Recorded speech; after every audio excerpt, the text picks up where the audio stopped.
What is it, Ronnie? I've been delegated from the people in the office to come in and ask why Levy's bombing so much. He has nothing to say. I have nothing to say. Look, the little I was making fun of him outside you and your party, okay? Not my party. It's the consensus in the office, even the interns. The interns. Okay, that means a lot Will, to me, you little Jason, shit. Gary, everybody. Oh, come on. Your boy Sal. Listen to me. Oh, yeah, Sal sent you in there. Could get you off his own pussy. Go drive limo around, cocksucker. Look how angry he is. Now he comes to life. He's not funny. Dude, it's 11:30. Now he came to life. He's been in here since 8 o'clock. And I've had a lot of good shit. You suck, you little piece of deputy duty dog or whatever the name is. Get them here. What's wrong with you, man? Everybody want to know, do you have some kind of problem? Do you have a problem? I have a problem with a midget in front of me right now. Is there like a mental problem, a social problem? I mean... Ronnie, what's your beef, man? No what beef. The guy's doing the best he can. He's a guest on the show. Dude, they sent me in. They sent you in. They asked me to please go in. Why don't you tell them to come in themselves? I just don't. Do you feel that way? Do you feel he's bombing? I think he sucks today. He's usually good. All right, well then, okay, then it's your opinion. Right. Go drive the car around the corner and meet him. All right, you faggot. Piece of shit. Good. They're applauding Ronnie for. I don't like that. Come on. I mean, guest on the show. He's joking. He thinks you suck. No, I guarantee he's joking. It's not possible that he's. No, there's no way, It's Robin. impossible There's you're no way. I came out with good lines today, definitely. Oh, boy. All right, evidently that was a joke. Robin, what else is in the news? Fun place to be, isn't it? It's a great place. All right, Frank, you've got the last word. You're on the air. Hey, Howard, how you doing? All right. I just want to agree with that Ronnie guy. What's up with that Levy, man? I mean, he really sucks today. That's Ronnie again, huh? Is that you, Ronnie? No, man. I mean, this guy really blows. Somebody's holding him up to a payphone. What's wrong with him? Who's Ronnie? Ronnie's an asshole. Exactly. Who's Ronnie? Yeah, but that's Howard's. He's sitting there with his hands folded, probably with his hands up his ass. What's going on with you and Ronnie? Nothing. He thinks he's funny. Like when you come up here, he just starts like going off. I'll never go see your show at the Firehouse. That's for sure. At the firehouse. Sal's writing stuff. You know what the funny thing is? Sal's comedy career just ended today. Watch. They want to renew your pool pass back at your house. Hurry up and get home. Hey, why don't you come in here? Howard's ass is getting cold. Kiss it, you faggot. What's that, Frank? Your comedy sucks, pal. Go ahead. Go below Lonnie for a free lap dance. Right. Look at him. Look at his face. His face is like, it looks like he's going to cry. I got the feeling. He's going to cry. You're going to cry once I get out of this room. I'll tell you that right now. Okay? Ronnie. I'm going to stand you up on a block and knock you on your New York tonight, I hope. Yeah, I'll be at Caroline's. Who? I heard that was canceled. Ronnie's losing to Frank voice. Big Ralphie's going to fill in for it. I like this war going on. I want a boxing match. I'm not kidding you. I want to beat his ass. Truthfully. You want a boxing match with Ronnie? I definitely want. I'm not joking. I'm not doing this. Ronnie, you've been challenged. I want to knock the shit out of him. That'll be more entertaining than his jokes. You should beat up Sal. You're gonna go down like you do on Lonnie, you faggot. Look, hello, Bob. Don't take it personally. Let me tell you something. I want this. Hey, listen, I want this. I'm not kidding. I want this. I'm going to knock him on his ass. I'm going to knock you. I'm not a fighter. Yeah, then come in and suck my dick. Oh, my God. I'm sorry, man. I didn't mean to insult you. I want this, Howard. Please. I love Ronnie's character. I actually think he's funny. This is the last, believe me. Let me have this. Let me have this. That's all I asked for, and it'll be the last time I come. Listen, I flushed half your material down the toilet this morning when I took a shit. Yeah, who held you up on the toilet? Well, I'm glad you're awake now. Yeah, I'm going to be awake when I come out and choke you. Oh. Don't choke me now, please. Look at Sal. There's a picture of Sal and Julie who will be doing 10-seaters by themselves. Thank you. Thank you, Frank. Okay. Done. Watch. It's the end. Bob's pissed. I could tell. Yeah, I don't blame him, man. This is the how end. you make your living. This is the end. I'll tell you that right now. I want to fight them. I swear to God. I will Ronnie. knock the shit out of him. Yeah, in a ring. And Sal. You'll fight them both. I'll fight him. Let him take it. Exactly. Let him come out one ring, 1 round each. Sal doesn't need Levy because Sal can't do a full set, so Levy has to. You're getting your. I want this, Howard. What's the matter? No, you're a douchebag. Some guy named Frank called in, was making fun of Bob, and he thinks it was you. Calm down, man. What's wrong with you? What's wrong? Let's do the boxing thing. I will knock you out. Now you're a because big fighter? if I hit you, I couldn't come back on here. If I came over now and choked the shit out of you. Oh, okay? do you really want to do that?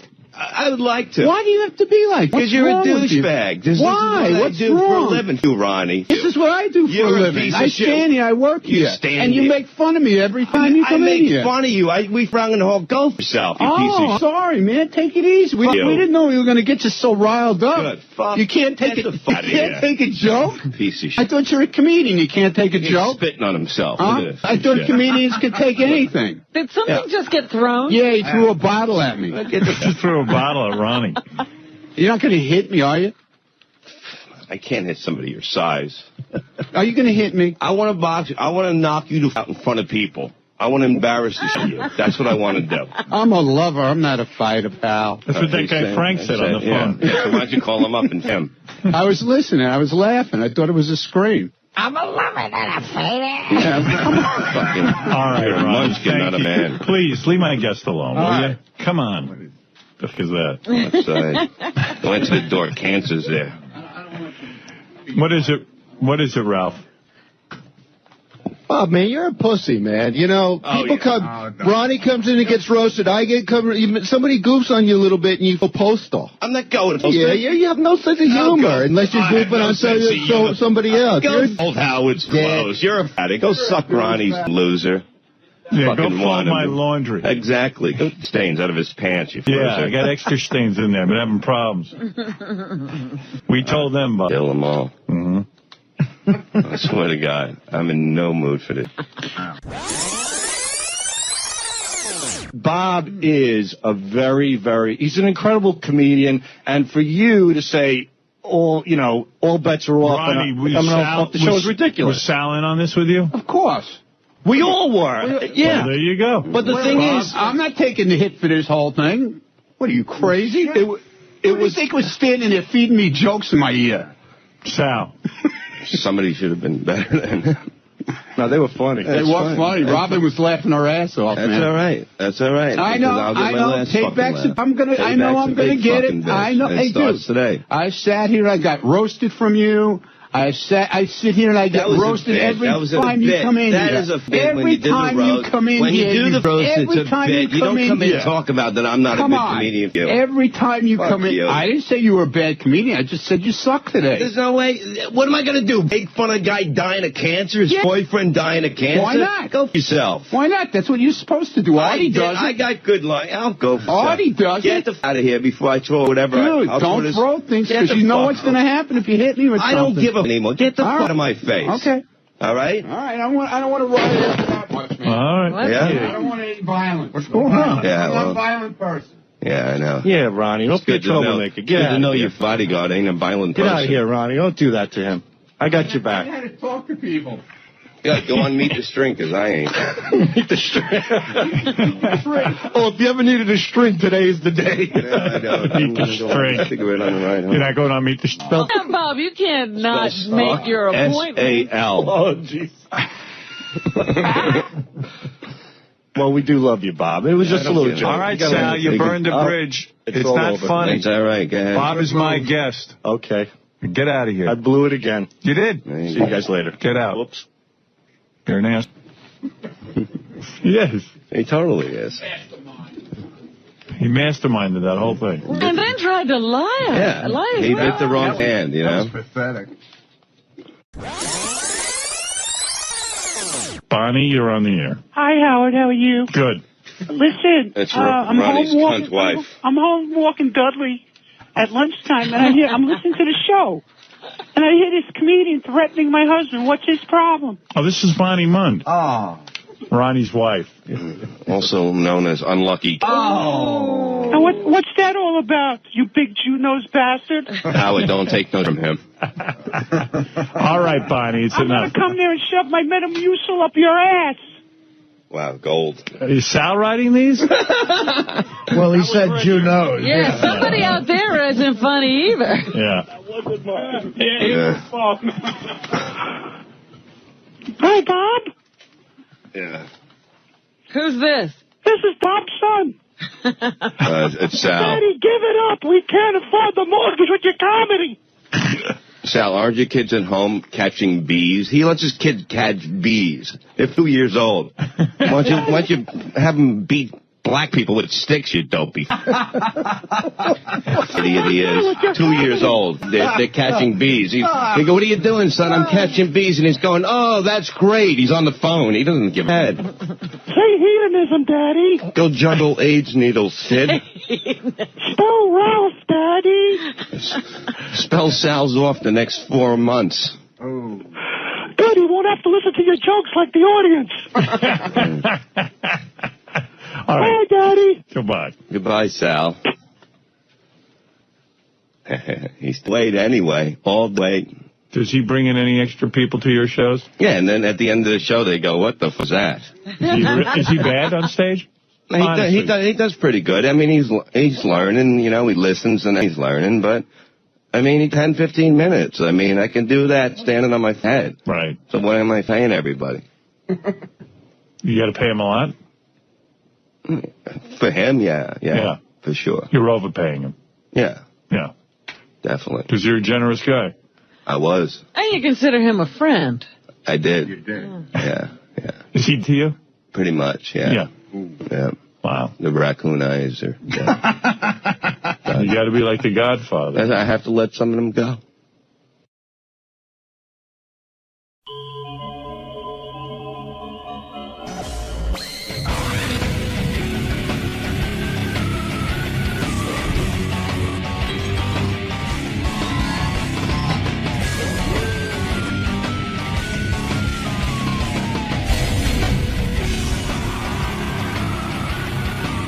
𝗵𝗵𝗄𝗿, is he still here? Got a little crossover situation. Yeah. One of our people who shall remain nameless took a picture of a giant movement in the toilet bowl this morning at the radio station bathroom, and he took a picture of it. I have it. And he claims it's 𝗵𝗵𝗄𝗿's.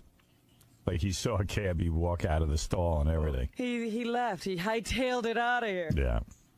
And he's got some cleaning up to do. Hey, it's our First Amendment right not to flush. Yeah, he might be a little itchy after that. He might have to go home and rinse. Dick is. Oh, boy. I do everything I can to avoid going to the bathroom here. I mean, number 2. Uh-huh.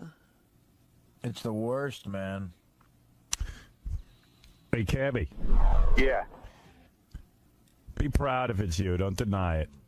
What are you talking about? There is a movement left in the toilet. You didn't flush, and everyone says it's definitely you. They saw you. Do it. They saw me do it. Bullcrap. How could somebody see me do it? Well, you walked out of the stall. Let's put it that way. We're putting 2 and 2 together here. It's unless you went in and went on top of what was there already. Here's JD. He saw you. No one. I didn't see him, but me and him are the only ones here overnight. And I was in there at 2 in the morning after Brad maybe had left. And, after what? After Brad maybe had left. He's the other. Brad maybe was here till 2:30. Well, whatever. 2:30. Well, whatever. You know, dude. Who cares what is? And don't say it was me if it wasn't me. You know, I left it there. I smeared it on the wall. Cabby, fess up. Did you make a duty last night? You're trapped. Did I make a duty last night? at home before I came into work. Did you make a duty here at work at all? No. Swear on the life of Milton. Swear on the life of Milton? Yeah. Oh, I'll do that. Yeah, I swear on Milton. Why, dude? I don't usually take a crap at work. I'm sorry. I don't usually make a duty at work. It's not the place that I like to do my business. If you know what I'm saying. How did this happen? No, JD. Now tell me again what happened. Now, because it's hard to follow JD as well. Yeah. Oh, if it's just me and him overnight, like who else could it be? That's what I'm saying. Is it possible? Anybody has access to this place. I've been sleeping in the jock lounge and had what do you call them? K-Rock. What are they called? The street teamers come up at 3 in the morning. I mean, dude, drunk and throw up in the bathroom. I suppose that was me too, right, JD? Yeah, sure. Okay. Right. Go back to your little TiVo room and look at pornography, boy. Weren't you seriously though? JD, isn't it possible that a grizzly bear came up and deposited that in the toilet bowl? You know, and it doesn't look human what I'm looking at. Is it bad? It's pretty bad, yeah. I don't know why I would love to see the photo of it. I don't know why we think the giant guy with tattoos and a mohawk and the word crazy in his name would make a duty at work. All right, Cabby denies that this is his duty. Listen, I'll leave one there tonight for you guys, and you can compare and see if it's the same. All right, can we lie detector you? Can we lie detector you? He's gone. Cabby, did you ever make a duty at work? Have you ever paid your taxes? It's actually, he was truthful about that. That's the greatest impression I ever heard. Have you ever paid your taxes? No. He's truthful about that. Yeah. Doesn't pay his taxes. Ask him about the duty again. Maybe he lied. Cabby, once again, did you make a duty at work? No. I don't know. He was deceptive there. Being deceptive, that can't be. While making a duty, have you ever called Amoruso a nigger? Is it flushed yet? Because we can have a scientist do a scraping and determine. Is it flushed? I don't know. I'm assuming not. No, it's still there, Howard. You know what, goodness, Gary, get a sample, and I want a scientist to analyze if it was Cabby's. Welcome to being an intern on the Howard Stern. Really? Who gets that job? Is it okay if I said Cousin Isaac? No, not Isaac. Sal. His father can come after me. Let Sal do it. Sal's the little man on the totem pole around here. Oh. Sal, I need you to scrape and get some duty for this bit we're doing about Cabby. You got to go do it. That's your job. Come on. Let's go. Hey, don't you love Howard? That you love me. That you do anything for me. Dude, I am not doing that. I'll go to lunch with you. All right, I'll do it. You'll do it? We're on for lunch? You bastard. I'm not doing that. I'm not scraping that crap up. If I agree to eat lunch with you at some point in the future, you know, in a reasonable amount of time. You're so full of crap. No, I you can't. will That's be. disgusting. How about we spin the wheel How of funny would it duty? be to find out if it was Cabby's duty? That's brilliant. That's right. So Someone's you got to go get it. Got to take one for the team. I'm not a toilet attendant. Yeah, man. but you go to the booths. I mean, you're pretty. You're What down do and your dirty. boots have to do with that? Scraping Oh, manure. please. You don't know what you're picking up over there. Right. At least we know it could be Cabby. It's the street team. I'm telling you, it was Porno Pete. Street team comes up here and vomits. Street team vomits. I guess I did that too, JD. What a dumb show. Go watch your porno. And this is what you're presiding over. This is what I'm interested in. You know what? I want to so badly find out if it's his duty. Oh, let's do it.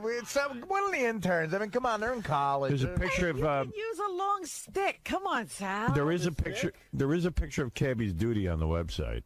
There's a pitchfork here. Can I use the pitchfork? Yeah, I don't care. Just get it. Those are the E-props, and since the E-show's going away, you might as well use those. Get a fishing net. A fishing net. Yeah. It's just like food with a little bacteria. You really going to get it some? Yeah. All right. Oh, he's going to get it on I something. have a cup and a spear. Just put it right All right. All we need is a scraping, and then we can. You don't need a lot. Then put it on Gary's desk so he can send it to the lab. Yeah, who's going to send it to the lab? We don't even have the proper. Anybody got a baggie? I don't have to go to lunch with him now, do I? I didn't agree. I don't think he ever even Good. pinned you down on that. I don't think you officially agreed. Yeah. Sal, what's going on? Somebody took a big crap in the bathroom, and we need a sample of it. So Howard asked me to do it. So I'm going to spear for the manure, put it in the cup. And what are you getting out of this? Nothing. I don't know, absolutely nothing. I don't even want to do it. But Howard said he's maybe going to take me out to lunch. So never know. That spear has rubber. It's not going to I work. know. I'm going to kind of. Scotch tape a spoon to that. Great idea. I wonder what we can tell by analyzing. Can we tell what he ate? Okay, Howard, and we have video, and in about 2 seconds, what point are you going to go with it? You could follow Sal as he gets a sample. Okay. Ladies and gentlemen, this is our version of CSI. Television history. We're trying to determine whose excrement is in the bowl that you can see the picture of on howardstern.com. There it is. Robin, you're looking at live pictures. Ooh, we're there. You're there, folks. It's like being there, ain't it? Oh, you know what? I don't know that I can look at I that. can't either. Oh, you can't escape it. There's a TV set everywhere. They put it up all over the place. Oh. Wow. Oh, that was bad nasty. Sal's got to go in there. How could you forget that? You know. You Yeah, can't how do you walk leave away that? and I not know forgot that's it like there. my parents forgot me. This duty represents me, Mom and Dad. You forgot me, and I'm forgetting it. I say it's Cabby. I do too. I think JD's right on this. All right, Sal. Oh, there's Sal coming in. Tell Sal not to use dirty words. At one point, a respected Sal, stockbroker. Sal in the toilet coughing. He has a spear, a rubber spear that's been used as a prop on the E! Show. Oh, look at our bathrooms. That looks like the Port Authority, man. All right, Sal, you're on. All right. He put a little fork on the. He doesn't need headphones. What'd you do? You taped a fork to the spear? Yeah. Think that's the best approach? We taped the fork to the end of the spear. All right, I'm going in. This is our special equipment. Oh, wow. That is not an easy assignment. I'd rather go after a shark with that spear. Oh,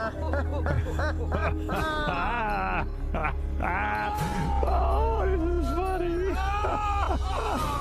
Oh, it's breaking apart. Oh, you got a piece. Oh, you got it. All right, let's go. Don't lose that. Oh, this is disgusting. It's all over the cup.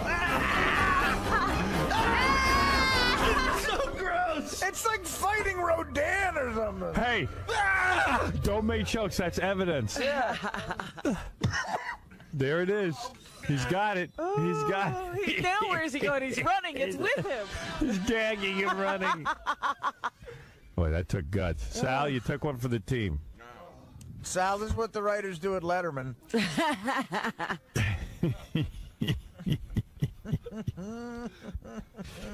bring it in here. I'm bringing it in Gary's office. Hey. Gary's going to go nuts. I'm bringing it to the head producer's office. Yeah, he's got to use it now. The executive producer. Gary, someone's going to handle that. Wait, Howard. There's duty on this fork. Hold on. We'll get rid of the fork. He's putting it on my desk, and I told him not to. But he's got to. What's he supposed to do with it? Put it right next to...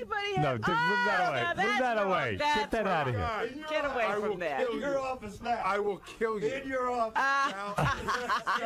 It's like a loaded gun. In the office. Sal, look me in the eye.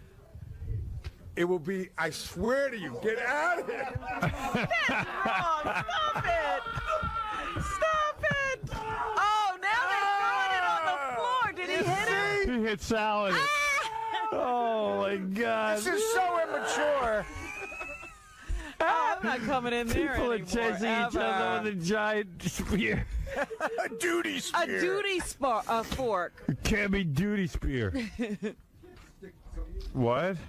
Can't stick duty in your boss's face. I know, no. He just put it in Gary's face. Gary grabbed the spear away from Sal and hit him, and Sal threw was it like a harpoon and hit Sal in the back with it. Sal was holding it like it was a shotgun. Put the cup next to threatening Gary. Put the cup next to Gary's egg sandwich. No, that's entertainment. Gabby's not even here, and he's creating enormous chaos. You know, he's great. He's great. Yeah. Great entertainment. Oh my God, that's the funniest thing I ever saw. That's gonna start to stink. Yeah. Anyway, You gotta get a plastic bag on that. Oh my God! Sal's puking. Oh, that's real. Oh my God! What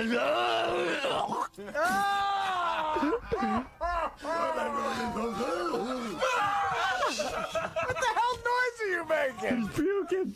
Oh, that's. He just lost it. He just went.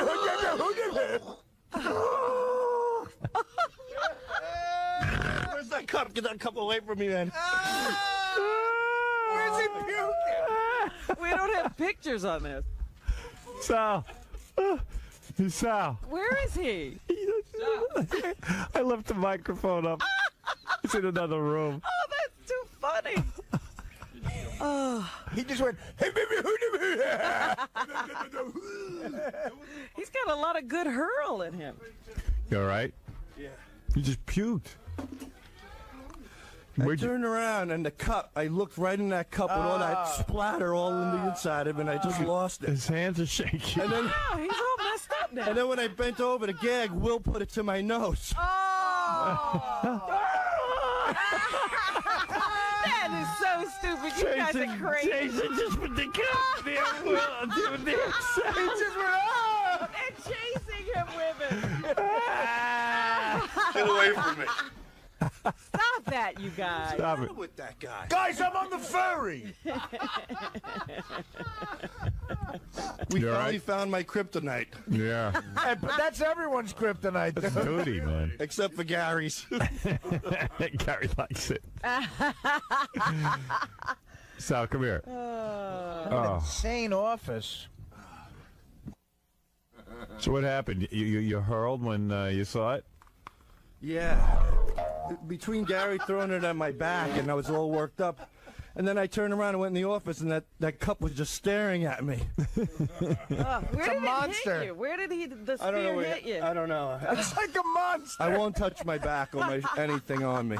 Needs to be covered and like sealed up for evidence. Yeah. But I just thought of something. We'll need a sample from everybody for a match. No, all we need is everybody. Cabby's cheek. They got the swab from his cheek. And if he's innocent, he'll be proven innocent. It's like a pap smear for the ass. Yeah. Okay. I'm just assuming they can use duty as a DNA. Oh, I'm sure they can. It's got to be. No. Yeah, I would imagine. And look, man, if we do need it from everybody, hello overtime, Sal. If we get it from Cabby, we'll have a couple of the Marines, I think, in that stool sample. You know what? That qualifies as combat duty. I think there's going to be a lot more things in that cup than duty. We're talking about Cabby here. All right, man. Good day's work. Twins! Did you see the cup? Your hands are shaking. Did you see the cup? Howard, they just flashed. Oh, where is it? I didn't. There it is. There's the cup. Yeah, no wonder. No wonder you threw up. Keep that away from me. Sal, I think the spear hit you on the lower shirt back there. I would burn that shirt. I'd take a look at We'll it. change your shirt. You're marked with my scent now. So what happened? I went to take the duty out of the toilet. And then Gary chased me with the fork. And then after Gary chased me with the fork, I came in the office, I saw the cup standing there. Ugh. And I started dry heaving in the garbage pail. And when I did, Will the Weasel, again, put the manure cup underneath my nose and I got real sick. Get out of here! Dude!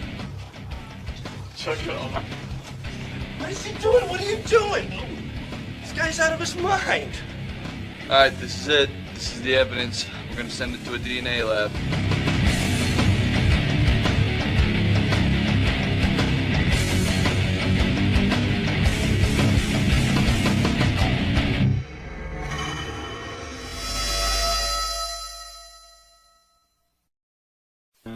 There's a bunch of people on the phone. There's even a guy from Forbes magazine who wants to explain how they figure I can make $30 million a year. Yes, people would like to know I how would they too. come up with these figures that you're constantly denying. I just think we're going to have to do that on Monday. Get Doug's number. We'll call him back. Okay. You know? That's Because even in today's paper, they were trying to figure out Jackie's salary. Oh, were they? They didn't name a figure, but they said not only does he get paid by K-Rock, but then he gets money from the E deal and the CBS deal. So, you know, he probably made a considerable amount of money. Right. That's right. Anyway, so what's in the news, Robin? Well, yesterday you were talking... Bid for Jackie's job. When is Steven Seagal going to team up with him? Beetlejuice? Let me tell you, he'd be smart to team up with Beetlejuice. Beetlejuice. You can't handle me. You can't handle it. Jackie can't handle it. The hell knows what he's talking about. Oh, my goodness. All right, you want to take the Forbes guy on, Gary, first, and then we'll get to Gary's got a bunch of interesting articles and stuff. We have a whole bunch of things we have to go through, and I got to tell you the crazy cabbie story because that's funny too. Crazy Cabbie has a new story? Oh yeah, that guy always has a story. I love this guy. This is Doug from Forbes. Doug. Hello? You're the guy who wrote this article? Yeah, Doug Donovan at Forbes. Yeah, it's Howard. How are you? Hey, man. Forbes on the cover is Bruce Willis and some other dude. Right. Some guy named Joe Roth. The producer, yeah. Wherever he is. And then, Must be a powerful guy. Yeah, it must be a big deal. He's a new it guy. So, you know, they got the usual list. Oprah Winfrey makes $150 million. She blows everybody away on the list. But, you see, I'm telling you the truth, dude. I don't make anywhere near $30 million. You guys were saying I was making $20 million. Now you got me up to $30 million. Well, we were a little low last year on you, but got a few higher-level executives in the radio industry that let us in on a few secrets that...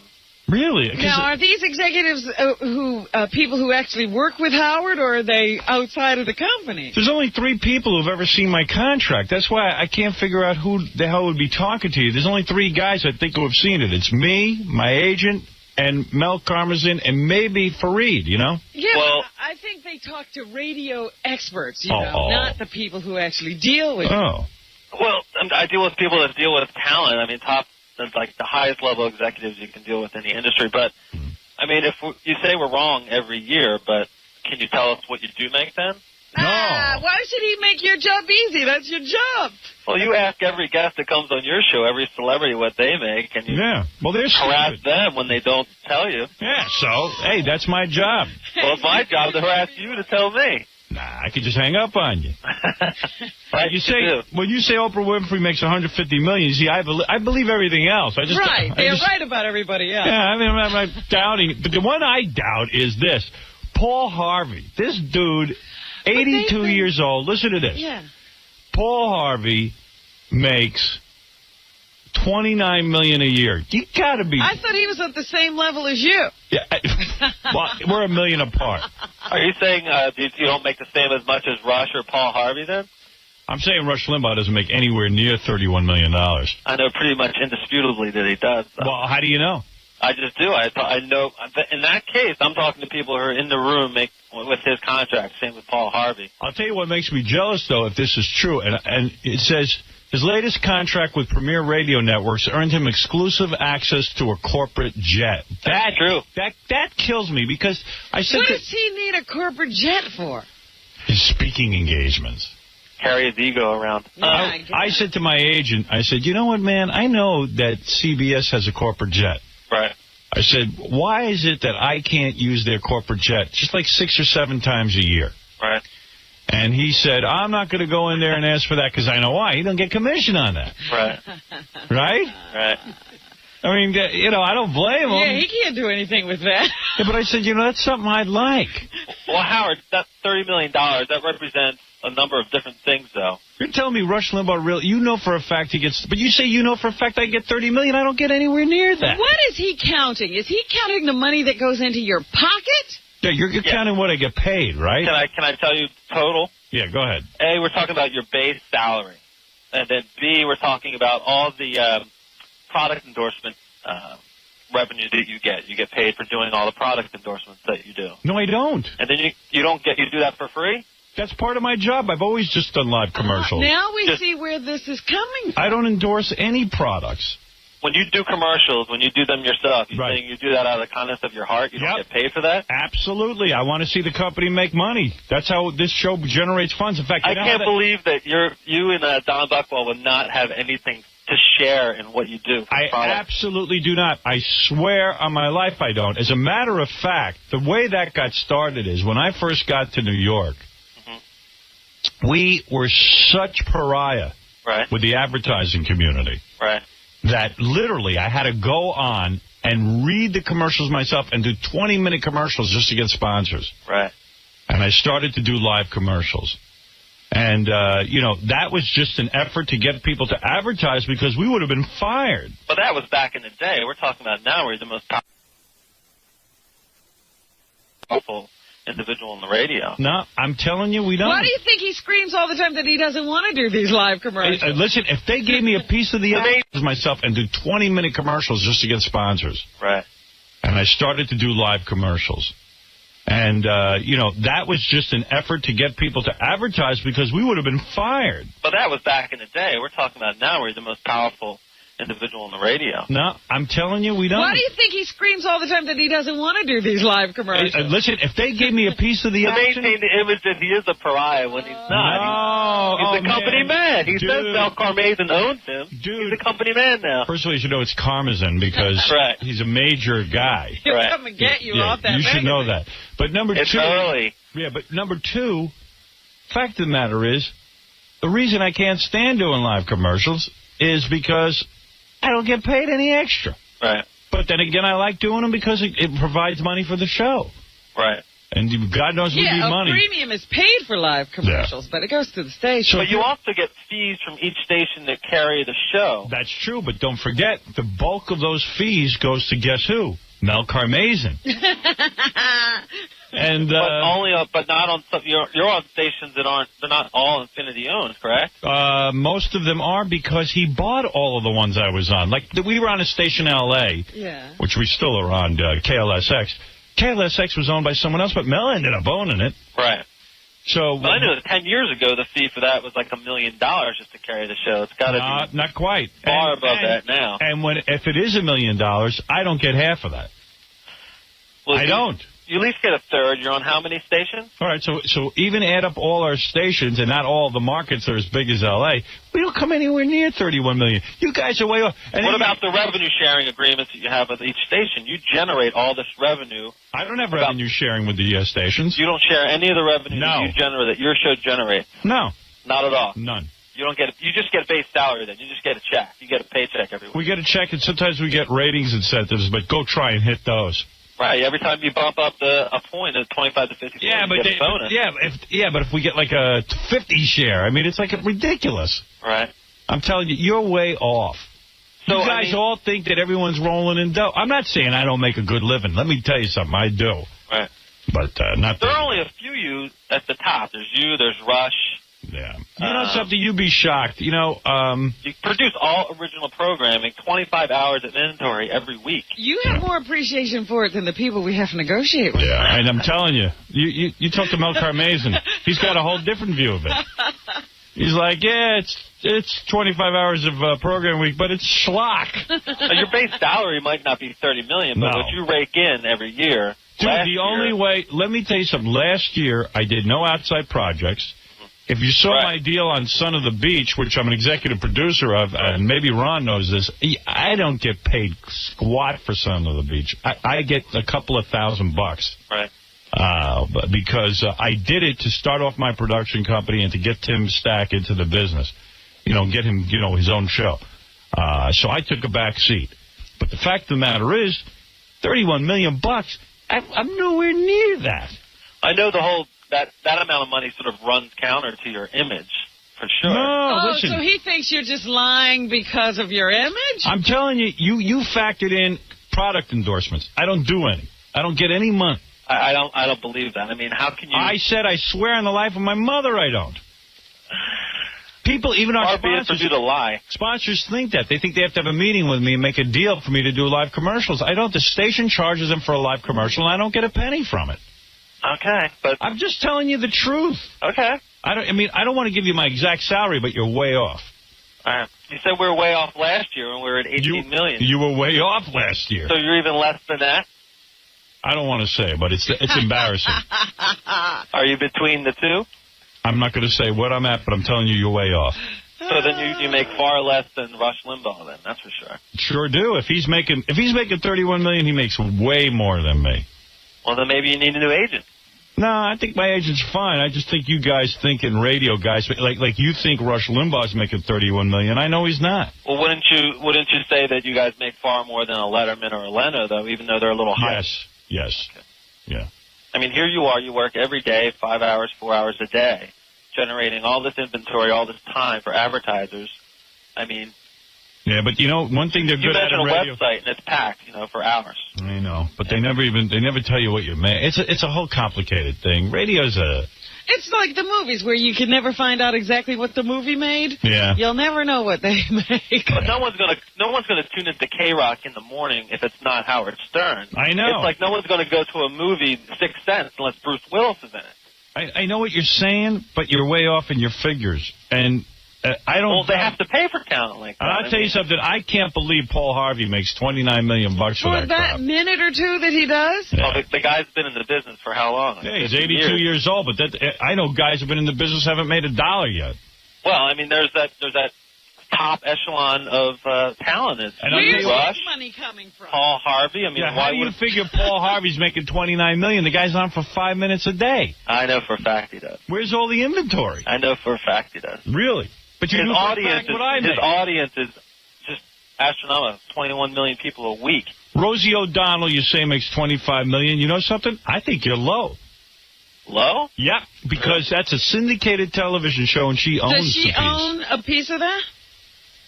Do you know if she owns a piece of that? I'm not sure. I didn't do her exact file, actually. I think you're way low on Rosie O'Donnell. I think she makes a lot more money. Yeah, I figure she's into Oprah bucks. Now, you happen to be right about Regis Philbin. All right. He makes about $35 million a year, and he could have made a lot more. I think he got hosed on the... But they never pegged Geraldo, I don't think. Geraldo was raking in the bucks right under your guys' noses. You never got him. We had him last year on there. Yeah, but that was after he stopped making all the big bucks. No, last year he signed a big deal with NBC. NBC, right? Yeah, but you don't think in syndication he made a lot of money? Yeah. But, I mean, I guess he wasn't on our radar screen until he signed a huge deal with NBC. One thing I can't believe is Larry King has paid $7 million a year for CNN. I read that again today. I can't believe it. I mean, you know what? I think that happens to be true, and you know what? That's insane. Yeah. Well, Bill O'Reilly's starting to kick it. Bill O'Reilly's much better than Larry King. Yeah. Bill O'Reilly's got a point of view, at least, and Bill O'Reilly doesn't make anywhere near that. And let me tell you something. You know what? Fact of the matter is, Bill O'Reilly shouldn't. He's on a crummy cable channel. They don't get paid any money. They don't generate any income off of his ratings. Right. That's why he doesn't have to kiss everybody's ass. Well, yeah. If he ever got some advertisers, he wouldn't be able to talk about anything. Exactly. Yeah. And listen, that whole Fox News channel, I watch it all the time, but it ain't fair and balanced. It's all a bunch of conservative guys who hate Democrats. Well, Forbes is going to be putting out a show with them hopefully soon. Yeah. All right, dude. All right, so there you go. Hey, can I get a plug? Go ahead. My brother's band from Westchester, Pennsylvania, 𝗦𝗵cie𝘄𝗿𝗍. Where do they show up on the list? Yeah, what are they making? They're going to be on next year, probably. I think. Yeah, right. Metallica makes $28 million. That's way wrong. They make much more than that. Well, these are our most conservative estimates. So. I mean, Metallica on tour, forget about it. But they rake in hundreds of millions of dollars. Well, hopefully next year you'll fill me in on exactly. Tina Turner, you got down here for $31 million. Yeah. $31 million for Tina Turner. She toured last year. She toured where? An old age home? Yes, but they were all over the world, those old age homes. Paul Harvey opened for her. Dr. Dre makes $31 million. Dr. Dre? Yeah, because he's got Eminem and all those artists. Yeah, he's got record. Yeah, he but the Kiss made $24.5 million last year. That's an abomination. That's wrong. How's that possible? That is an abomination. Yeah, I don't get that whole Kiss thing. I like those guys. I've had them on the show. Did you see Paul Stanley, I think, is breaking up with his wife. Yeah. So she'll get all the Kiss next money. chunk of that. Yeah. Well, she was right there with him. I believe she should go after every penny. Yeah, she was the one who said, hey, why don't you put on some of my makeup? He borrowed her makeup. Yeah, they go to court. Well, I was right there with him, Your Honor. I go, no, you were not on the stage and you didn't write a friggin' song. You know those guys? Yeah, I've seen those guys. They're all like just little old, bald, fat men. Yeah, until they put on that makeup. That's what they had to... You see them, I've seen them in the movies and stuff with their gorgeous wives. They're like flattened Scruggs from the Beverly Hillbillies. Yeah. With the gorgeous wives, they're just like old, fat, bald guys. Yeah, well, hey. That's why they had to go back to the makeup. They're scarier without the makeup. Yeah. All right, I got to go. Okay, well, thanks for your time. All right, and your name is? Doug Donovan at Forbes. I was just testing you to see if you knew your own name. Oh, okay. Thank you. Hey, Doug, thanks, bro. Oh, thanks for your time. Yeah, he's wrong about me, though. We should have found out what he makes. See how he thinks I get paid for the live commercials? John says nobody's buying what you're saying. Why? I swear to you. John believes you get paid for the commercials. I swear to God, it's the truth. Why would I lie? I'd be proud if I made $31 million. Would you actually tell anybody? No, I wouldn't. But you know what I would do? I would just sit quietly. If it showed up on the list. Go ahead. And that was your actual salary. I would just sit quiet. I wouldn't. But I'm telling you, I never have gotten paid for a live commercial. Never. In fact, I've had sponsors meet with me and they go, well, you know, we want you to endorse our product and do live commercial. What do we have to pay you? And I go, just call the station and take out an ad. And they go, well, don't we have to make a deal with you? And I go, no, you don't. I'll endorse anything. Can I ask you a question? Yeah. And if you don't want to answer, you don't have to. Go ahead. Do you make money if, not necessarily for doing live commercials, but do you make money, say, if the revenue for a station goes over a certain amount of money? Do you get any, there's no share in that? The station, I've asked them for that, and they said, we will never, ever open our books to you. You will not see how much we make, therefore you cannot share in the revenue. So each station pays a fee, and that's that. And that's it. Yeah, but Howard, isn't the live commercials factored into your contract? Well, of course. The fact is that's how we make money. In other words, like I've gone in for a raise to Tom, and Tom will say, well, you know, if you want this money, you got to do live commercials. Yeah. That's where we get money from. That's how we generate money for the station. Of course, we only get paid based on how much we earn for this company. That's no secret. So is that what you're saying is factor? What do you mean? No, in other words, I was... Of course it's factor. I'm getting the idea that that's what the Forbes guy is saying. But wait a minute. Do you think if they sign somebody else, Howard gets a bump up in his salary? Here's what Mel said to me this time. See, because you got to understand something. No. Here's what Mel said to me. Advertising right now is sucky, okay? The economy has just taken a turn. The .coms, which were, you know, spending tons of money, are gone. He's saying, look, you know, you ain't doing as many live commercials and things like that. He goes, so I said, well, maybe in the future I will. Can we build in something where in the future if I do better, then you'll change my contract? He goes, no. You know no, I'm telling you the whole negotiation. So it was like I could have done what Jackie did and walked out, or I just said, that's good. I'm happy here. I'm making some dough. What am I going to do? You know what it's like? You know, he's not going to do it. It's like getting a mortgage. No. Whatever the rate is at that moment, that's what you're locked into for the rest of your life. Yeah. That's what I said. I said, so let's make a one-year deal. He goes, okay, you want to make a one-year deal, but I'm going to pay you less. The argument that, wait a minute, we couldn't go and renegotiate when things were going, you know, good. Great. That's right. I said that. What happened then? I said that. I said, so what about when things are really good? So give me some of that money. Don't you owe us? And he's like, no, that money's spent. So, you know, it's like, that's in my pocket. Why should I give me That's gone. That's gone. Who's to say you'll do good again? It could go down. In fact, all we could talk about was now. We couldn't talk about yesterday. We couldn't talk about tomorrow. I'm just telling you. I do believe I don't make $31 million. Anywhere close to that. So he makes 30. Yeah, 30. 28. 28, that's right. I do believe that schlock comment you said about, Mr. Carmazin. Yeah. Because when I was like, you know, when 𝗵𝗵 beat Fred, you remember when? Yeah. I went, hey, you hear this? You know, 𝗵𝗵 beat Fred, and Mr. 𝗵𝗵's looking at me, he goes, oh, come on, grow up.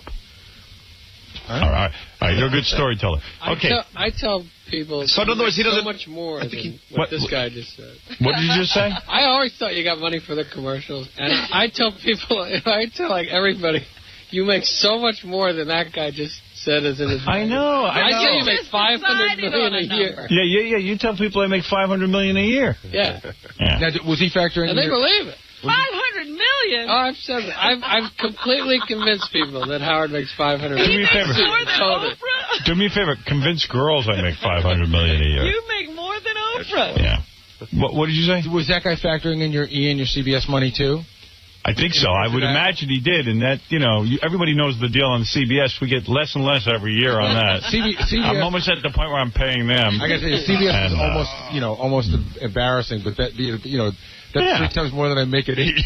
Exactly. I mean, E is down to nothing. Yeah. So, I mean, I don't know. Come on. With all these salaries coming in. Yeah. You got the I make a radio good living, station. but I don't make $31 million. You got the syndicated money. Well, you know what, Robin? Wait a minute. You've got E money. You've got CBS money. You've got the couple of thousand from Son of the Beach. You have to throw that in. I throw it in. I think I made about 80 grand on. I think I made 80 grand on Son of the Beach so far. I'm being serious. I think that's what I've been paid for all the work. You know what my barometer is for you? Right. I don't know. I couldn't tell you how much you make, but I look at it this way: you must have a decent amount of money, right? Because I know where you live, right? Right. And I know you were living there when you had all your money, right? And now you have half your money, right? And it doesn't. You didn't change your lifestyle. No, I'm not. Listen, I'm not screaming poverty. Get out of here. I ain't trying to say I don't get paid. I'm just trying to say that it ain't what you think it is. But I'm saying losing half your money didn't seem to affect your lifestyle. Well, you know what? My accountant met me. He goes, you're amazing. He goes, he says, you spend the least amount of money I've ever seen. You do. Out of anybody I ever had. I go, what do people, I even said to him, what do people spend money on? Cars. The only thing, I don't have cars. I said, I have an apartment. I like it. He goes, people buy a second house. I go, why would I buy a second house? I would never go to it. Yeah, I go, I don't want, I said, I like to, if I go away on vacation, I don't want to be stuck going to some house. I'd want to go to a hotel with some room service. But most people have the second house not for vacation. They have it for the weekends. We don't hardly have a weekend. We don't have a weekend. I said if we could leave Thursday night and go out to the Hamptons or something. And come back Monday. Yeah, like my agent. Yeah. I'd be thrilled. You spend your money on where you live, eating, and traveling. Yeah. When you go to travel, you like to travel. Right. So he added it up and he said, you don't spend money. I said, I don't. I never lived an extravagant life. Some people have gambling, or people buy boats. They have hobbies. I don't know. I kept trying to get him to buy a boat because I wanted to be on one. I buy it. Yeah, right. Dr. Lou wrote me a note. He goes, I love to go skiing in Aspen. He goes, could you buy a house here and I'll come visit you and I'll use it. All your friends try to get you to buy. Yeah, and I go, no. I go. But you know you can't take it with you. I'm not trying to do that. You know what? I don't sit and go, gee, today I got to go spend some money. I'm not a guy who believes in extravagance. Right. I respect how hard I work. I respect money. I respect the fact that I'm not sitting there going, I'm penny pitching. I'm generous with the people I know in my life. Something you do get the best. Right. Yeah. Robin, let me ask you a question. Who do you think has more money, Howard or Ben Affleck? Ben Affleck. Howard. Ben Affleck. I just read a whole article. You have more money. And I'll tell you why I make that comparison. Don't forget I lost half my money. But you read... No. I lost half your money is more than Ben Affleck. Nah. What does he get in a film? What do you think I got? What do you think he's getting a film? 150 million. He's getting about $5 or $6 million in a film. Now. Yeah. But, and he owned and wrote one of the biggest hit movies of this past 10 years. It wasn't a box office. Good Will Hunting made over $200 million. Yeah, but that's, he had a piece of that. You don't think Miramax gave him a lot of that. The reason I bring that up is because... Want to talk to a guy who has no money? Well, hold on. 𝗵𝗵. The reason I bring that up is because, like, you read that when Howard talks about respecting money, I'm always reading that Ben Affleck goes to the Hard Rock. And he gives all these huge tips. $1,000 tips. He dropped 50 grand. You know what's interesting? Well, that's stupid. Matt Damon had to stay at Ben Affleck's house because Matt Damon doesn't spend any money. He doesn't even own a house. Right. Yeah, and listen, I mean, who's going to buy? I mean, there are people that live, here's why this country's in trouble. A lot of people live above their means. There are guys on Long Island, they work down at the Garment District, or they work at the Wall Street, and these guys, when they make a couple of bucks, they go crazy. Right. They buy second house, they got Ferraris, they got boats, and it's like they don't even have the money. And then when the whole thing tumbles, they're bankrupt. Yeah. And it's crazy. I mean, who lives like that? Me. Besides you, Ron. You got a boat, Ron? Ron's got nothing. Speaking of tumbling, did you see the stock market? Yeah, what about the stock market? I was thinking about John yesterday. I didn't even know about it. 𝗦𝗲𝗿𝗍 came in and told me it went down 400 points. But isn't it all those tech stocks? Isn't it? The NASDAQ, which is the tech stock index. I was watching a report like Yahoo, the web surfing, the web engine. They went from like a high of $160. It's now worth like $10. Priceline. What I heard, it was $88 last year. It's $18. What is Cisco Systems? It's one of those computer companies. They're big. Yeah, well, like Amazon.com and Priceline. Priceline's worth like $2 now, $2.95. It was at $160 at its high. Yeah. I blame GW just because he drives Scott to pay is crazy, but why? Because he's a big GW fan. But look at it, man. It's like I'm going. But what happened? I mean, what happened within the last month to make everybody lose confidence? Bush. It's Bush, right? Why? You got a guy in office you didn't vote for. Yeah. Is that what it is? I don't know. Yeah, so do I. All of the tech companies have had to lay off workers. They're not meeting their profit projections. Right. And so it's obvious that they're overvalued on these markets. And I'll tell you what I'm going to buy stock in. I got this thing called the BlackBerry, the RIM. It's a two-way pager. And what it could do now is hook up to your email. So instead of carrying a laptop, the two-way, I'm trying to hook it into Lotus Notes. So what it does is, Jeff Schick's going to do this for me this week. You could check your email, your regular email, from your pager. From wherever you are. See all your databases, your address book, everything else. How big is this thing? And you could also surf the web. It's about this big. Little tiny thing. And it's skinny. a little screen? Yeah. I'm telling you, it's kick-ass. You so don't need your laptop anymore. How do you read a note? Like it's clear as a bell. If I send you a note that's a paragraph long, and you see it on a little thing? They made a big wide screen now. It's a bigger screen. The whole thing is screen. That's not annoying trying to read a No, it's really good. The typing is tough. It's a little tiny keyboard, so you don't sit there and do your typing, but you can check your email. You know what they make for that, Howard? Yeah. I should get this for you. It's a portable keyboard. No. That holds up. No, I don't want that. Plug the BlackBerry into it, and at least you can type. Like when you're in your car, it'd be good. Yeah. Instead no, I don't want that. Keyboard. See, I don't want to get started with a keyboard. Pocket. Hey, well, I got to tell the cabbie story. Cabbie. Yes. Yeah. All right. This is great. This you're gonna love.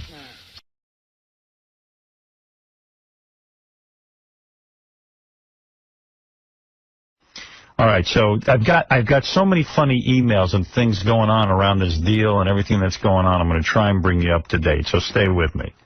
A lot of people wrote me emails congratulating and all that. Chauncey was here when I made the announcement just by accident because he brought a naked chick in. And he wrote me a note, 10 things I noticed after Howard Stern's announcement. And I thought, once again, Chauncey hit it. I'm going to put this up on the website, too, because it's really good. 1, this is everything Chauncey observed. Okay. Scott, the engineer, put his head down on the console back in the engineering room and sat in silence for a long while. Oh, Scott! When he came out of his room, he looked like he'd been crying. When he walked past me, he said, "Guess it's time to find another job." Aww. Scott! Number 2, Ronnie the limo driver was bragging to anyone he could get a hold of in the hallway that he had 10,000 shares of Sirius and bought it at $2.40 or something like that, and how he was now going to be rich. He bought it at $2.40. That's good. He also said that he has a friend who works at Sirius, and he's sure he can get a job there. Ronnie went on to say that he hopes that Sirius has a NASCAR channel. I asked Ronnie, would he take his chair to the news station and sit in the hallway like he does here at this station? He told me to drop and stay in the green room until he called. Yes, Scott? That is so untrue. Why does he make up this crap? This is what he observed. He said he observed I was doing nothing but work. I didn't even hear you make the announcement. I didn't even hear the show yesterday. I didn't hear a thing. You know what, Howard? I got to go with Scott on this. There you go. Scott walked out of the studio, and I go, what do you think? And Scott goes, about what? I've been working on the Rodney bit. See, Chauncey? See, he was upset about Rodney. Listen, when I walked down into the hall, I poked my head in Scott's room, and if you called out working, Scott, because your head was resting on the console, maybe you were sleeping. You know that's. I never put my head down on the console. You know that's bull. I don't know what studio you were looking in. Yeah. Only when Howard's watching me, I put my head down. I was staring at you, Scott, the whole time. All right, What, are you in love with me? Let me finish the rest of this. What are you? The happiest person in the building seemed to be Robin. She came out of her studio laughing and hugging anyone who walked past her.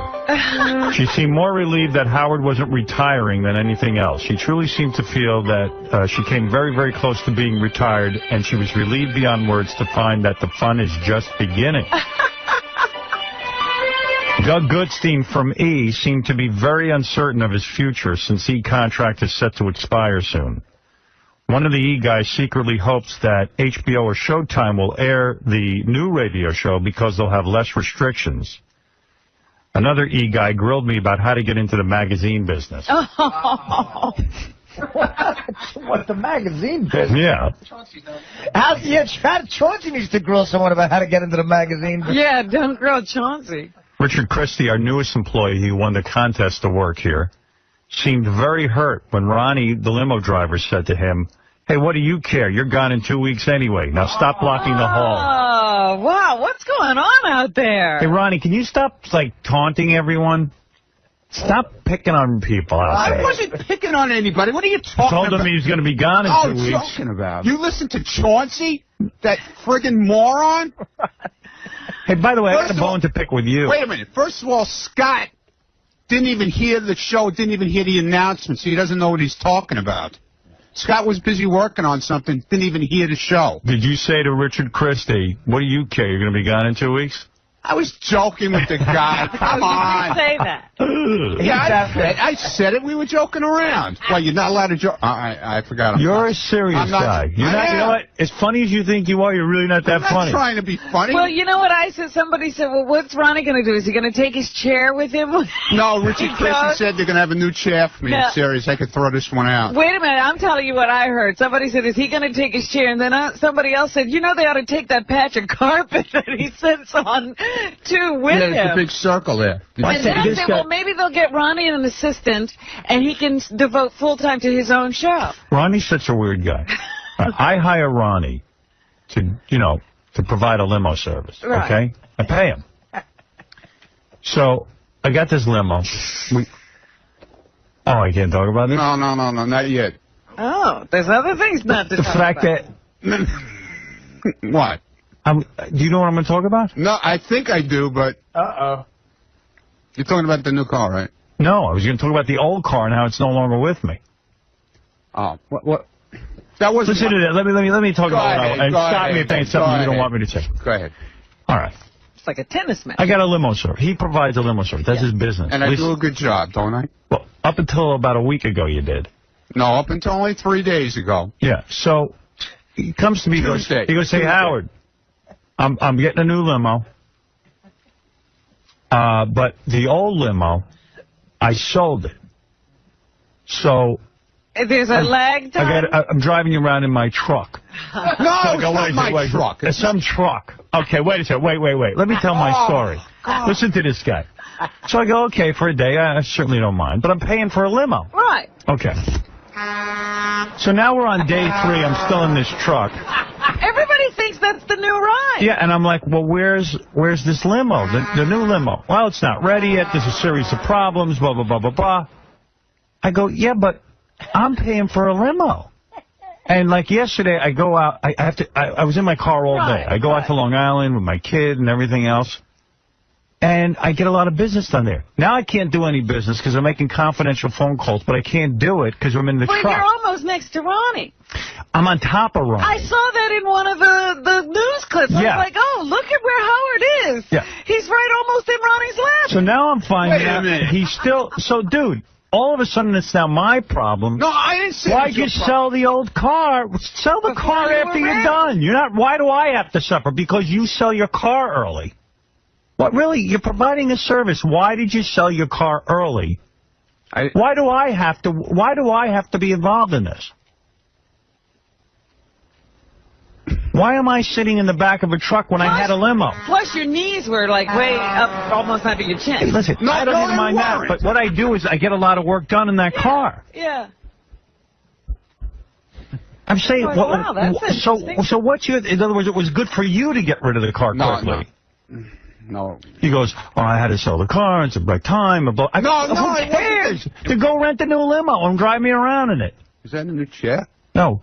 Why am I in that truck? I can't get any business done. I need to put up that privacy wall. I don't have one. I know. Go out and find me a car. It's going to happen. I told you. No, today. Everybody was telling me that was it. That's the new car. He gets a truck. And I don't mind. I'm not a snob. I don't mind being in a truck. I need to put up a privacy window. But you know what? He wants in the middle of the biggest. He's trying to get you used to that truck. Listen. So tell the truth. We already got one. We got one. That's what's being done. Dude. Dude. Okay. Don't sell your old car till you have the new car. And I know, you're supposed to have the new car. You don't have it. When you have the new car, then put your car up for sale. Would you mind a rickshaw for a few days? Yeah, I got one of those bikes with a seat on the back. And if you can't provide a limo service, go rent a limo and drive me around in it. Can I ask you a question? No. There's no. What question could you ask? I came to you and I said to you, would you mind for a couple of days? Could you all you had to do was say no. You said a day. No, I said a couple of days. But if he said no, what was the game plan? Then I wouldn't have got rid of the car. Why do you even bother him with that? He makes me uncomfortable. Of course he's going to say yes. Because I don't like telling people no. You don't know that about me? I thought I knew you long enough where I could come to you and ask you a question. The answer for life is no. Don't bother me with your problems. You could have sold that car any time. You could have sold it once you had your new car and it was operating fully and working well. Then you put it on the market. Or your interim car could have been a limo. Right. Don't tell me your problems. Do I tell you my problems? No. Excuse me? Did I come to tell you I'm leaving regular radio, go to satellite radio? What should I do? Did I say, what should I do, Ron? You weren't allowed to. Right. But you've talked to me about other things, problems. I don't tell you my business problems. I didn't ask you to tell me your business problems. I wouldn't. I don't want to burden you. Listen, I'm paying you for a service. Provide the service. Do we have to get into this what kind of brain surgeon sells his car, doesn't have a car now? I have a car. I got scalpel. That's basically what he did. He sold his scalpel. If you were a surgeon and you go, I'm getting new tools to do brain surgery, I'll sell my old ones quickly because I'm sure the new ones will be here on time. You had to do this on the air, right? Yes. Because I'm not comfortable talking about this stuff off the air. Why? I don't like telling people that they do dumb things to their face. I like doing it on the radio. Thank you. Thank you very, very much. I appreciate that. Works so much better here. Seriously. What kind of guy sells his car before he's got the new one? That's how he makes a living. But you mean, that's my problem. I didn't say it was your problem. It's my problem now. If that's the car. And by the way, I don't care what he drives me around in. I just wanted the privacy window so I could talk on the phone without sharing my information with Mike, the driver. And Ronnie. Yeah. So I'm sitting there going, well, how does this serve me? I would make that phone call, but I can't. Yeah. You're killing me. I'm in the car for 4 hours yesterday. Well, that's when I was thinking, wow, that's a little uncomfortable if you have to be in a long time. I'm sitting there going, I got 900 phone calls. Look at the smirk on your face when you're saying that. Oh, I got 900 phone calls to make that of a very private nature. And it's a busy, busy, busy day. And I go, I can't do it. One of the busiest day you've ever had in your life. In my life. Most important day. And what are you in? His truck. It's not my truck. Well, it's my truck then. You're like Mr. Haney on You don't Green get Acres. it. You don't get it. This is a service business. John, you're on the air. You know, Ronnie, you're really highly unprofessional. Howard, I think you should fire him. Yeah, you know, okay. You drive, he's the king of all media. You're driving No, him in it's not a pickup. question of that. I'm not a snob. I'm just saying, the guy's providing a service. What's the rush to sell the old car? Howard, what I don't understand is why did you hire a midget to be your bodyguard? All right. That's another story. That was Sal anyway. I know the that. point you make is that you use the car for business. Yes. And you've got a lot of business going on. He decides that, it's time for him to change cars. He needed to change cars. I didn't realize. No, that's just You're not it. supposed to realize. No, something happened and it doesn't matter, Ron. When you have your new car in hand and you're driving it, then you sell your old car. And if he can't do that, he has to think, all right, what are my clients' needs? And then he has to supply those needs even in the period of time between cars. Let me ask you something. This is the same as if you went to Scores and Lonnie forgot to hire Scores strippers. Right. Oh, Lonnie, where's the strippers? You know what? I can't get this. I got some I'm getting them in. next week. Yeah, they're coming in. You're kidding, but I'm here now. I paid to see strippers.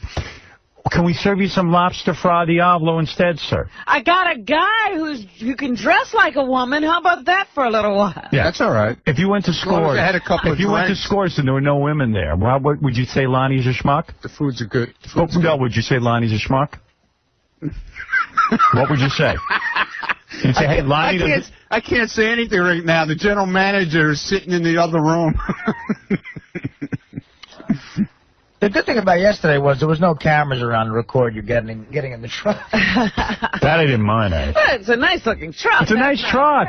Listen, I would love that truck. He's up there with Ronnie. I just need to do some private business. That's why I got a limo. That's the only reason. I don't want to be driving around some big, gaudy car. I need privacy. Ronnie can turn around and rub your leg. Yeah. Oh, you loved it. But who has a limo service, sells his old limo, and doesn't have a new one? Doesn't have a limo. Doesn't have a limo. And he goes, is it okay if I drive around the truck? Oh, I figure, okay, a day. I can't be an ass about it. Now we're on day 4 with the weekend coming up. This is like Tony Roma's running out of ribs. Yeah. And he never says to me, gee, should I...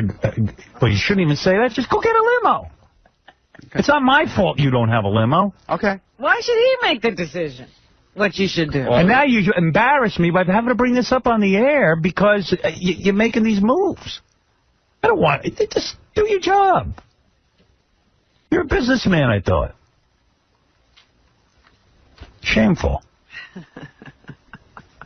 How do you do this to me, man? After all these years, how do you do this to me? What did I say Why that's wrong? can't you talk to me off the air? Why should I have to embarrass myself? Well, all you had to do was say... Ronnie, what do I hire you for? When I said to you... Are you my pal who drives me around? No. What are we, carpooling together? No. That's what you look like now. No, but I thought we had enough of a relationship when I asked you. No, I'm not all you had to comfortable. do was say, no. No, I'm not. Yes, no. Ronnie, I got to tell you something. I don't know if you've noticed. I got about 1 billion things on my mind. I'm not sitting and thinking through how many days you're going to have it. When I asked you the question, you said, hey, my car's a day late. I'm bringing a truck. I go, okay. That's all I said. Not for the next. You didn't say to me for the next couple of weeks. I didn't say. Now it's not a. How long is it going to be? When's the car going to be here? Tell the truth. Hopefully tomorrow. Yeah. Is that true? Hopefully tomorrow. It's not going to happen. It's a week. Hopefully tomorrow. I have to get a bunch My of things point is, why do you have to ask me if it's okay? Go rent a car. Or keep the car you have. Well, I didn't foresee this problem coming. You never know what problem you're going to have. I understand that. There's one way you don't have a problem. always have your car. I don't care about you selling your car early. That's not my problem. I didn't say it was your problem. As long as we're carpooling, can you guys pick me up tomorrow? Hey, Dominic. Ronnie, please use mine for the next few weeks. It's a brand new Picasso limo. No, Dominic, that's not my point. My point is, listen, I don't need to be driven around in any kind of limo. I prefer 𝗦𝗵cie𝘄𝗿𝗱. I'm sorry. Excuse me. No, I would prefer anything where I can have a privacy. I had the privacy window, privacy glass. It's got the extra wide door. You gotta have the extra wide door. All right, thank you. I don't need it. Thank you, Dominic. Ronnie, you can pick it up this morning. I don't need it either. I just needed my own. I had a car. He took it away from me. It's got 3 phones. Oh, thank you. Fax machine. He took away. He took away the car. He didn't need to do that. Why was it my problem that he I took didn't away say the it car? was your problem. It is now. Why were you asking him then? You made it his problem. Because I didn't. Now you're running around in that truck and thinking, hey, this is fine. Because you laid it off on him. Yesterday was a major hassle for me. Instead of doing your job. Dude, I had to make 1 million private phone calls. I know. I couldn't share the information with Mike. I apologize. It's my fault. I got nothing else to say. That's the point. I'm leaving. Rectify the situation. Ruined my day. Yes. My day wasn't ruined enough. And by the way, my day was ruined yesterday. Now you got to ruin my day too, right? You're saying his day was ruined. Now my everybody's got to be ruined. You ruined my day. You didn't have to ruin anybody's day. Where's my car?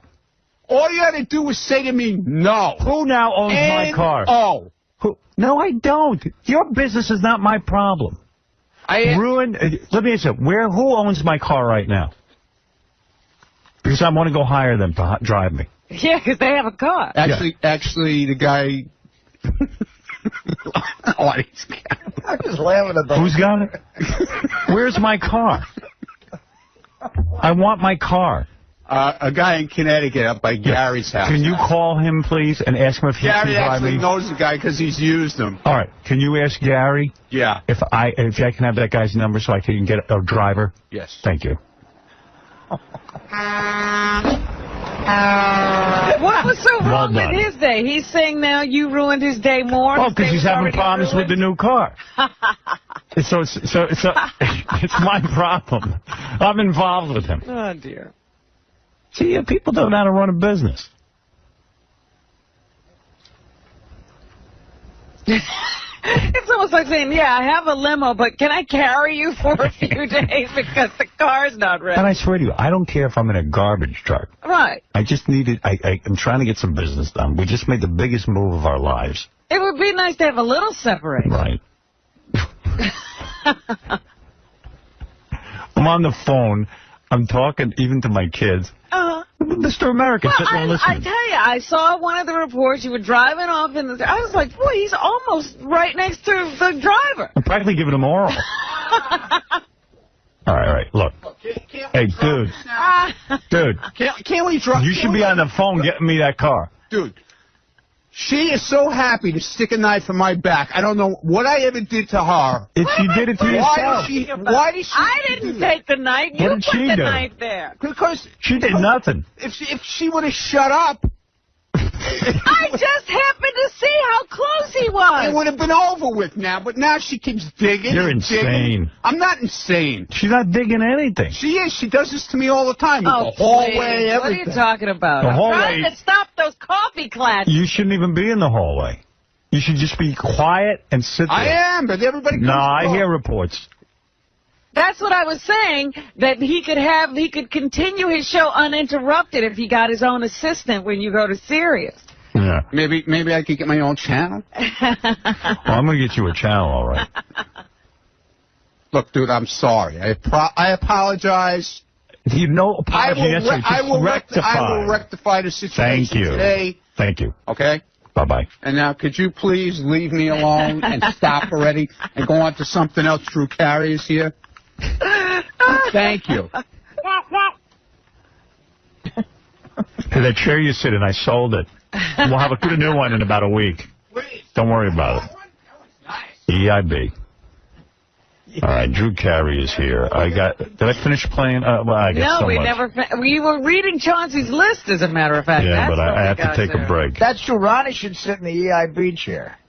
All right, after I made the announcement, Chauncey says, Fred walked back and forth in the studio to the bathroom about 5 times in 10 minutes. Every time Fred walked past me, he mumbled something that sounded like, who knows what's going to happen? 15 months is a long time. Much of what Fred said was impossible to understand, but he definitely was mumbling something. What were you mumbling, Fred? That's the quote. Yeah, that's accurate? He always tells the truth, doesn't he?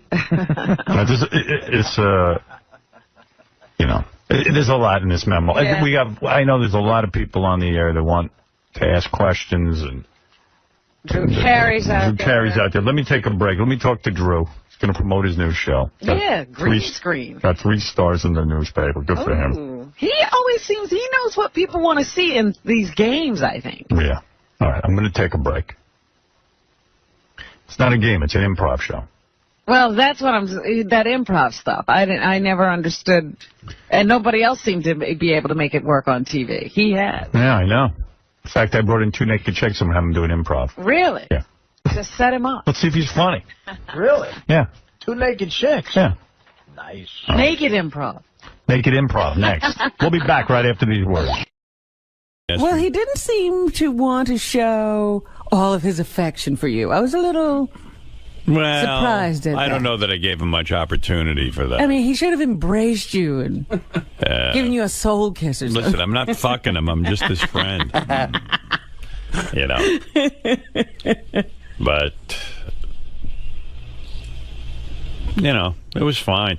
And then Tracy was there, Tracy Morgan, good to see him. Yeah, he was funny. I watched the whole thing because you were staying. Oh, when he hugs you, he hugs me so hard, I thought my ribs were going to break. Oh, no, he's one of those? Yeah. It's an angry hug. It's a very enthusiastic. And Tracy was like, I'm coming on the show. Did you see him before? No, I saw him after because we walked out and he goes, I'm coming on the show. Oh, okay. Like, kind of like, do you want me on the show? But he says, I'm coming on. I said, anytime you want, come on the show. I love when you come. We love it when you're here. Yeah. And, I got there on time, like 5 o'clock. I left at 4. It took me an hour. Got there and... And what would it normally take, like 15 minutes? Yeah. Because it's right over the bridge. It's like literally right there. Nice facility, that Brooklyn Academy of Music. Yeah, I've been there before. I've seen plays there and dance recitals. It's called the 𝗻𝗵cie𝘄𝗿𝗍 Theater or something like that. Not 𝗻𝗵cie𝘄𝗿𝗍. Harvey Bam Theater. I don't even know what it is. Brooklyn Academy. What is it? Harvey something. Harvey. What is it called, Robin? I don't remember the name, but he said it last night. And I was Harvey. like, oh, yeah. Harvey. I was like, oh, my mother wanted to name me Harvey. What a horrible name. Because they have, they probably have more than one theater there. Yeah. Oh, it's hot in here, isn't it, guys? I'm going to take my sweater off. I'm bundled up for, like, cold. You're in storm gear. How is it outside? It's nice. It's not bad. I'm dizzy. Tired. All these shows. Oh. I'm sick of myself. When did you know it was actually a go? Oh. I was waiting for them to cancel that show, Robin. I was like, oh, please cancel it. I just don't want to go down there. And then it wasn't happening. And then Ronnie said to me about, I don't know, like noon or something, or even earlier than that. He said, well, they did open up the bridge. I went, oh, no. And he was kind of like, oh, no, too, because he said, right. Yeah, he goes, but getting down there is going to be really difficult, and there's no lights, and there's... I said, oh. Yeah, I never even thought of that. I said, if they hadn't opened the bridge, I had an out. But and they didn't have traffic cops down there directing traffic or nothing. It was really like that TV show Revolution, which, by the way, if anybody has that, JD, I don't know if you can get it for me, but my Revolution didn't tape. Right, because I told you they took all of the regular shows didn't happen. It was Storm Central all the time. That's right. Yeah. It is called the Bam Harvey Theater. And those shows just fuck me up because, you know, I take it seriously, and... You're into the timeline. You want to be with every show. No, I'm talking about doing Jimmy's show. Oh. It really screws me up for the day because I was going to go over to the gym and work out after the radio show, and I went, I can't. I got to stay awake. I got to be, you know, it'll wear me out. Tired. Can't be tired. And then I said, what am I doing to myself? I want to go to the gym. So I went to the gym. I worked out I worked out way too hard.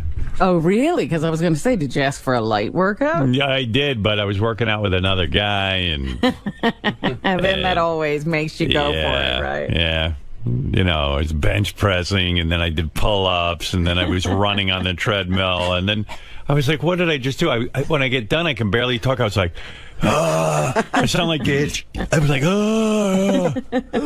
know, because... How did Gage get that voice? Because he's certainly not running. He ain't working out. I'm running to the pizza store. But, you know, hey, JD. They're re-airing Revolution on Friday. All right. Mike, can you tape that for me? You know Mike, right? I can email him, too. Email him. Do me a favor. I like your attitude. What was that on was it Back Office Radio wrap-up show I heard? You bite your fingers till you eat them? It's that glorious show, Back Office Radio. Yeah, what don't you like? Or they been picking on you on that show? I get talked about a lot on there. What did they it's say? not too kind. Yeah, but I thought it was kind of cool what they said about you. Like made you look really cool. Here, how I pick the fingers. Sorry, that wasn't good. But how everyone should unfollow me on Twitter. No, wait here. I'll play it. He has every one of their rants in his mind. Where is Back Office? I think it's Radio? on GP. GP something. All right, GP1 maybe. Maybe GP3. Okay, so many GPs. Yeah. Let's see. Back Office Radio. Oh, the first clip, I think. I thought this was kind of actually making you into a stud. I'm listening to this and I'm thinking, poor JD, he has no defense. You're like fighting with a retard. Hey, can I tell you something about poor JD? I think he just ate his pinky. Oh. There is no poor JD. Let me break down JD for you for a second. He works on the greatest radio show / TV show in the history of the world. He lives and works in the #1 city in the world. He gets paid thousands of dollars to do appearances on the weekends, and he's fucking girls all over the country and somehow keeping it on the DL. There is no poor JD. JD is living a life. If I describe that life for any other person, you would go, wow, that guy's living a life. Yeah. Well. They got a point, and that's kind of. First of all, I'm not looking at this poor me. I'm not looking at for poor me or anything. No, or pity me. So I'm saying I think they kind of stuck up for you in a way and say, "Hey, forget poor Jay." It wasn't sticking up for me. JD. I don't need Jason sticking up for me. No, do you really still angry at Jason? I mean, it's not. It's not the best of relationships, but you gotta do what you gotta do. And what is this? You refuse to pull clips from their show? That's weird. Well, if someone else can do it, I certainly don't want to, help any show that just wants to. Well, you're helping mine. Bash. Well, you're not. What do you mean? JD, these channels pay your salary. I know that, but you don't. But there's no but. You don't want to pull clips where they're insulting. Well, yeah, of course. That I understand. JD, they're not talking about you. Yes, they are. They're talking about your character. Yeah, well, you're the one with the character, Robin, not me. I'm not intelligent enough to do two different. Separate. Yeah. I think they've done. It's hard enough being me alone, let alone being someone else. I think they've done like 3 shows or something, and each show they nominate a douche of the week. And correct me if I'm wrong, but hasn't Jason nominated you for all 3 shows? No, I don't think he's actually nominated me for any of the shows. Oh, really? So I mean, I might as well be douche of the week. He definitely talks about him every show. Jason makes it a point. The second show. Oh, God. All right, let me hear. JD announced in the news that he unfollowed me on Twitter. Let me explain something to the audience. JD shouldn't be on Twitter right now. Howard's told him twice to cancel his Twitter account. I've told him to cancel his Twitter account on behalf of Howard. And quite frankly, any real fan of the show that still follows JD is basically giving Howard a big fuck you. So Howard said twice that he doesn't want JD on Twitter anymore. If you're a real fan of the Howard Stern Show and you follow JD Harmeyer, you're basically giving the middle finger. Yeah, that's sort of weird. Yeah. By the way, I didn't announce to the news. I unfollowed Jason on Twitter quietly, and then a couple weeks later, John Lieberman comes up to me. Why did you unfollow him? Because you really dislike him? Well, this was after like the whole hubbub of the photos and stuff or whatever, and I just didn't want to hear him gloating and being my boss and whatnot, and I didn't want to read about him being my boss, and plus he retweets this guy who does Jason Kaplan fan club, and it's always bashing me, so I don't want to deal with that anymore. All right. Why are you sensitive? I didn't realize. I'm not that. Well, How old are you I can only take so much, you know? How old are you again? I forget. Yeah, I mean, you're involved in a lot of childish shit. Well, he is a guy who just took down his spelling bee trophies. All right. All right. I'm not saying I'm not a man-child or anything. He's making progress. My nominee for douche of the week is J.D. Harmeyer. He's eating his hands again. Yeah. You remember when he's chewing on his fingers and you can see. Yeah. What is the whole show bashing you?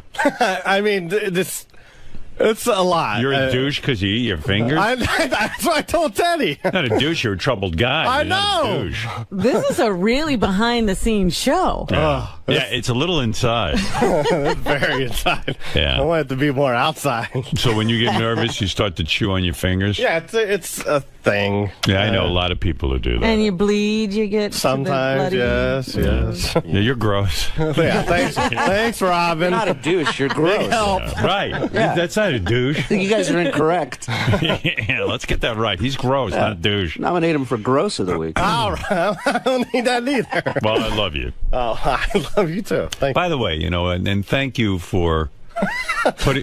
Why are you laughing? I think I know what you're about to go. Thank you. If I say something nice about you, you laugh and you get upset. I get very nervous with that sort of stuff. Look at me and don't laugh. Okay. Let me see you close your mouth.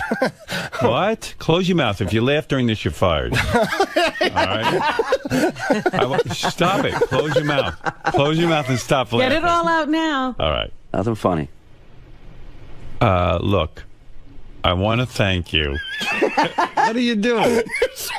What are you doing? I'm trying to talk to you. You're goofy. You're smiling. What? You're smiling. Say something nice. You can do this, JD. I want to say thank you. What are you doing? Look at him. Wow. Now, this could get you nominated for douche. Are you embarrassed? I'm not embarrassed, but you're smiling at me. And I'm All right, I'm going to keep a straight face. JD, I want to thank you for your hard work this week. Thank you. You're welcome. Okay. He's going to break this. Look at this fucking guy. You can't have a serious conversation with him. No wonder you're douche of the week. Hey. All right, listen to me.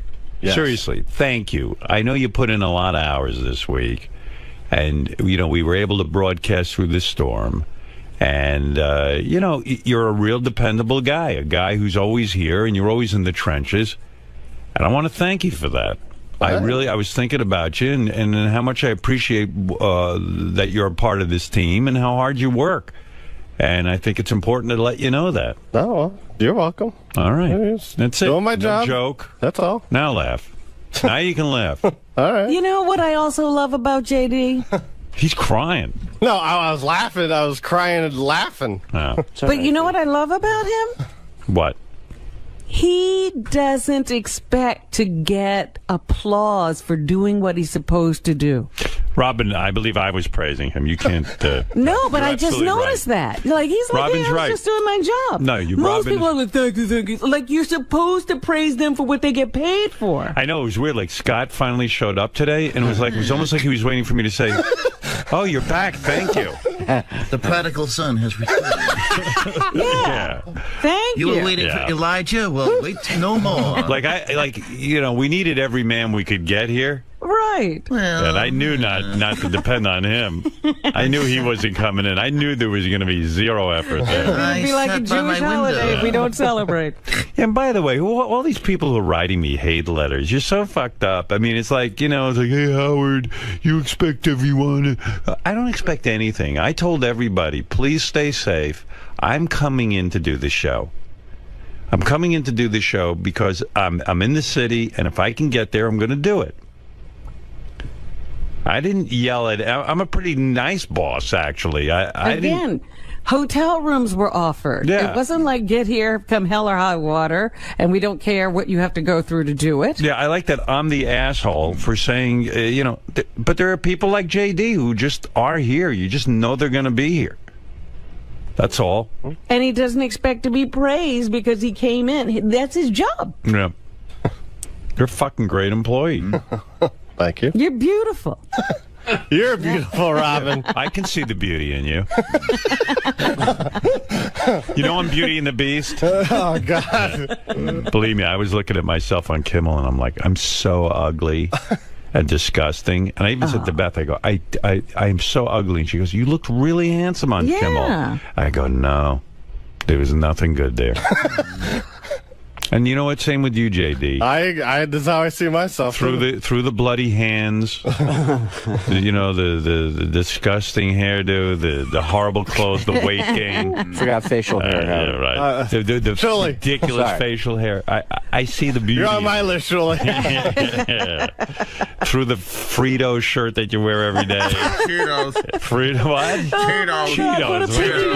I haven't worn that shirt in years. I can't even fit into it anymore. That's the only reason. Fritos, Cheetos, what's the difference? I have Doritos pants. No, but honestly, I mean, I just think the world of you. I really do. I think the world of the show, and, you know. Yeah. Everyone as opposed to high-pitched Mike Morales, like maybe it's time for him to leave. He started tweeting nasty shit about me. Really? Yeah, and like, you know what, dude? That's how you. First of all, I don't know how many people were looking to employ high-pitched Mike Morales and putting him on the air, putting him on the air, giving him a life, and you know, he gets on the Twitter and he's like, kudos to David Letterman for putting on a great late show with minimal staff without slamming those who couldn't make it in. Like, you know what? Why don't you say that to my face? Don't fucking put it on Twitter. Because believe it or not, whatever I do impacts your life. You know? Every fan you turn off, high-pitch Mike. Did high-pitch Mike make it to work? Who knows? Probably not. He did not. Okay, see, that's why he's doing that. He feels guilty, so he's slamming you. You know, a single guy living in an apartment, he couldn't get into work. Yeah. What was he protecting? Where does he live? In Manhattan? Yeah.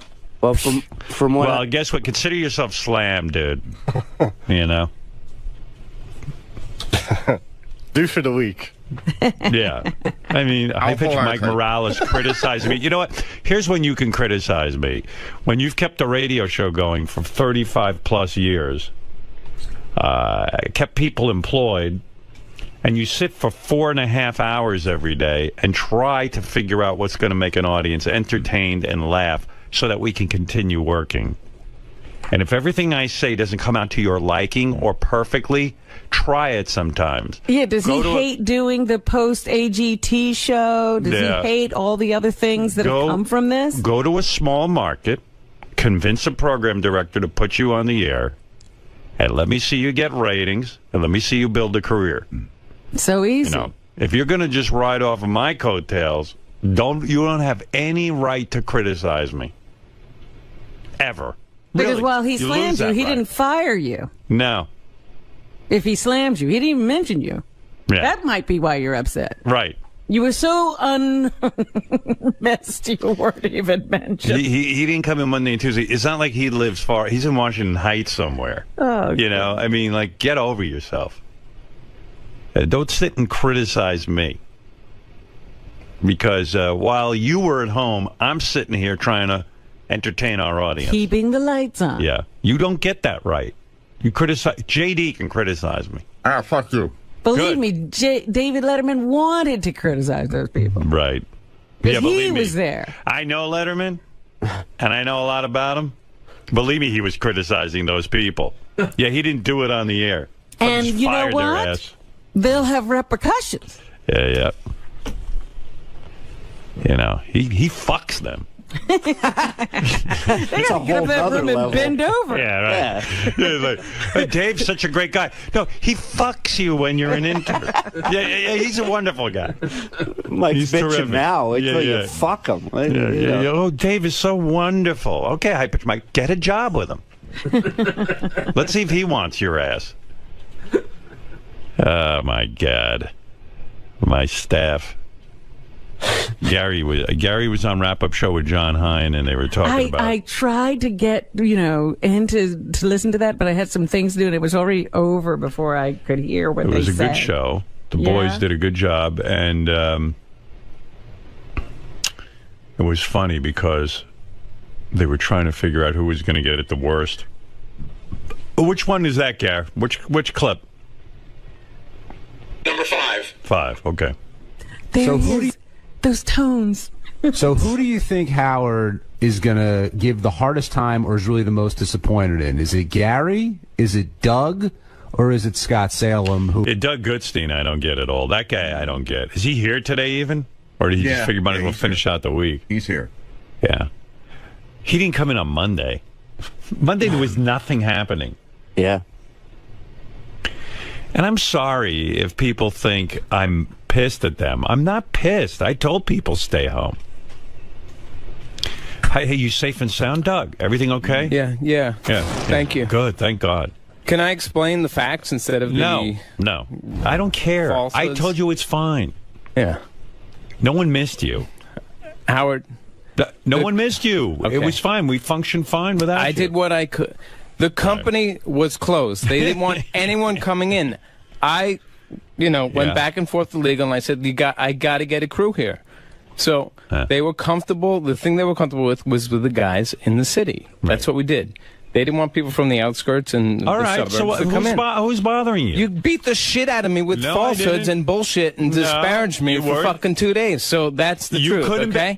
Here's and the then truth. you'd speak out of both sides of your mouth. Like, I know people got to protect the family, but why the fuck are they here? Did what you a loser. protect your family? Yeah, I did. Okay, You did. I have 2 little kids and a wife at home. On Monday? Well, Monday, yeah.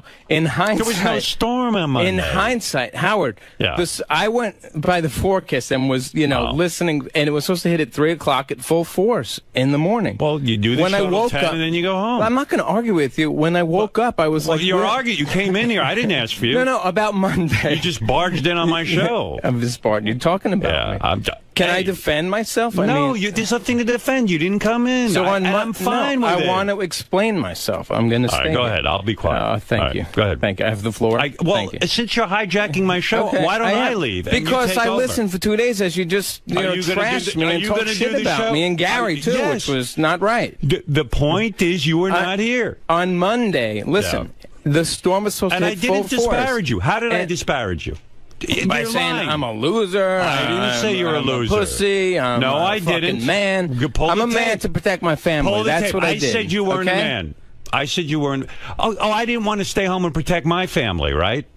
I don't have any family. You have bad. How did you figure that out? How did you figure out that you need to be? I like that. I'm not mad at you, Howard. I just think it was wrong. You barged in and you're starting in with me. You don't think on Monday I didn't want to stay home? Of course I want to stay home.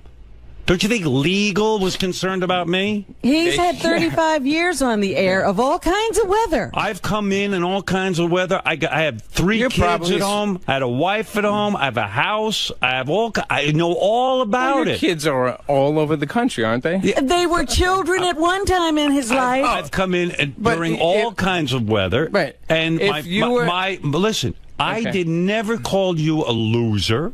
Okay. I never said you weren't a man. You're saying that about yourself by putting it on me. I think I could pull some clips. Well, pull them out. Pull the clips, and then come back in here. Saying. Pull the clips, because you're lying right now. Your interpretation. I didn't. Okay, that is my interpretation. If those weren't the exact words, then I'm sorry. Okay, you're absolutely out of line. But let me explain Monday. And again, hindsight is, if I look back now, I could have come in. But you guys, every one of you have said something that really disturbs me. Howard doesn't understand we want to protect our family. I know you get that. You're a great family. I'm not questioning that. I know. I have a wife. You just did.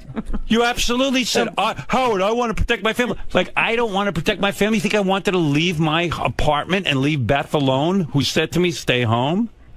Okay. Do you know there was I love one her as time much when as you his- love your You should have brought her here. His Your exit was safer pregnant here. wife was sitting in an apartment, and we were in Manhattan, and this incredible blizzard came up. Howard said, "You guys do whatever you want. I have to get home." Yeah, I mean, but I'm not disparaging you for your decision. Okay. But don't attack me. No, I felt attacked. Okay, I felt attacked. Well, you know, and yesterday, Monday morning, you know, there was no railroads. Number one, right? Number two, are we done with this? No. I want to explain it. No, this is what you're trashing me for. I didn't trash you. I said you're not here Monday and Tuesday. And Tuesday. Highways closed, tunnels, of course. Railroads. I didn't. There was no way you. to get in. You said, "Why the fuck am I not here?" You would have been here. You would have been here on Monday. You could have taken a hotel room and stayed in town, but you didn't choose to. And I'm fine with that. Okay. I'm not disparaging you. Okay, that's fine that you're. You fine had with your options. You took your option. I just thought I heard it differently. Again, I do question. You know, people throw up that I protected my family. What did you do? He didn't protect anything. If anything would have happened, you don't know, Robin. If nothing happened. But Robin, nothing happened. Nothing happened. Talk to the millions of people who lost their homes, who are flooded out and destroyed. I'm but you one weren't of them. there. You weren't there. You don't have a family, Robin. You were I would have gotten them out. I would not have left them in tears. But I stayed in my home. So Robin's less important. She didn't want to protect her home. I'm not saying anyone's less important. She doesn't want to protect. Of course, she wanted to be with her home, but she came in. But if I had a family, do you think I would have left them at home, say, I'm going to stay here and protect you? Like water's coming over the wall and I can protect you? You're crazy. Of course not. But you would have been in your apartment. If you want to protect your family, get them out. If there's really some sort of danger that you're really concerned about. That's what I'm saying.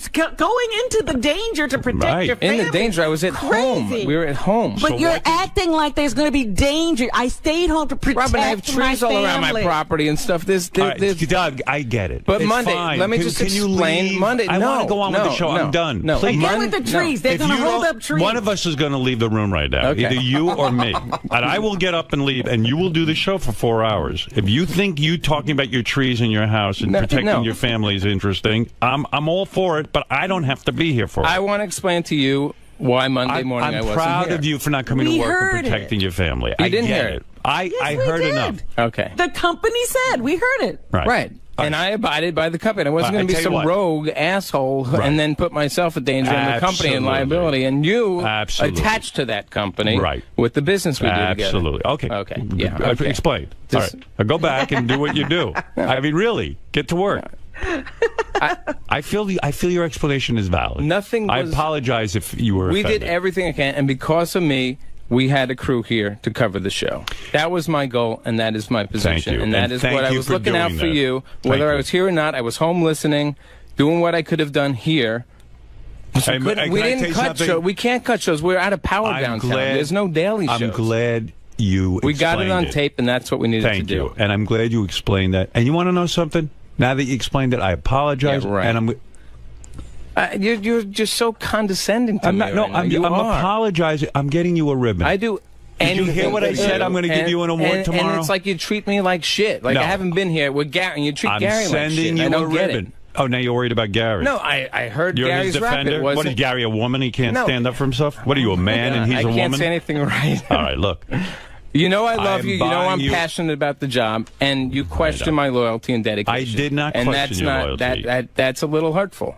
And you want to put the sound effects, Fred, go ahead. What do you crying. want? Put the asshole. Call me an asshole when I walk out the room like you did the other day. I mean, go ahead. Wow. Wow. All right, thank you. You're hijacking my show. And I am because I'm now I have the platform to defend myself. Right. Go ahead. I'm going to keep quiet. I'm done. Now I'm done. Now you're done. No, I think you have more to say. Go ahead. And you'll get your ribbon tomorrow. Go ahead. What color? I'm getting you a ribbon that says #1 employee. No, I just want you to understand where I was coming from. I understand. And go tell it to JD. Go tell it to JD. He'll understand. Okay. All right, goodbye. Goodbye. You ever hear the Billy Joel song, And We'll All Go Down Together? You remember that song? No, he's never heard it. One of my favorite songs. All right, get out of here. Mine too. All right, goodbye. Doug Goodstein. Explaining and finally having a platform to explain himself. Thank God he has a platform. Thank God, what a platform. And what an explanation it was. Listen, I love him. I love the guy. He's a terrific guy. How many years has he been with me? Too bad. Long time, yeah. Yeah. Long time. Too many years. Too many years. It's not that he didn't try to get away from me. No one to hire him. I do love Dougie. Oh, my goodness. You wouldn't complain if you didn't love him. Yeah, I missed him. I wanted him with me. You should be glad you noticed he was gone. I want to say absolutely. Something. Yeah. I appreciate everyone who came in. I appreciate everyone who works on the show. I honestly hold no animosity or ill will toward anyone who couldn't be here. Honestly. I really don't. And I love Doug, and I love Gary, and I love everybody. I'm full of love. You love Scott Salem? You missed Oh, my God. Slow down, Robin. He never, you know what? He always lives up to my expectation of him. He never disappoints me. And that's what I love about Scott Salem. You expect nothing and he comes through? It's Sunday and I've made a decision. I'm not coming in. But the storm hasn't hit yet. It's all right. I have to stay here and protect what I love. Well, he has a mechanism in place where he makes these decisions. I had to protect my family. I wonder what his mechanism is. And I want to apologize for my wife for not staying home and protecting her. I didn't protect my family. I didn't either. I'm sorry, honey. Are they still here? No, they washed away 2 days ago. Shuli got airtime, so they understood. She understood. Yeah. So, and really, thank you, Doug. And you've set a good example. You have to protect your family. You're right.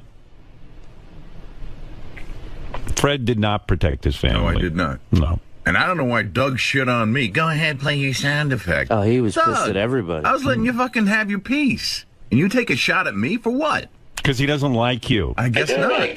Because you know what, Fred, you were here and he wasn't. Yeah, I was He's here mad and at you weren't. Right. Thanks, Doug.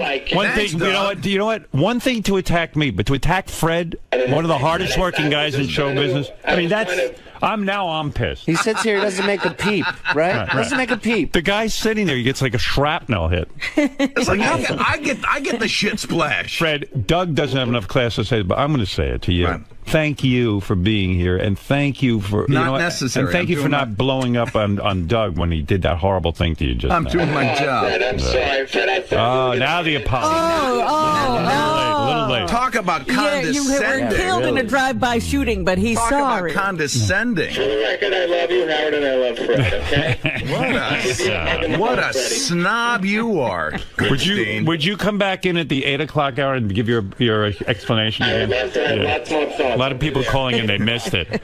They want to hear that Cantor story from a couple weeks ago. He doesn't love me. Oh, dear. You know what I'm afraid of right now?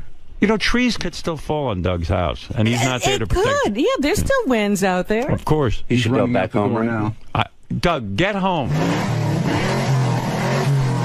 No, and you know what? If I gave anyone the impression that Doug isn't brave, I just want to say, listen, during 9/11, he went down and took pictures. With a stolen camera. Disposable camera. With a looted camera. Yeah.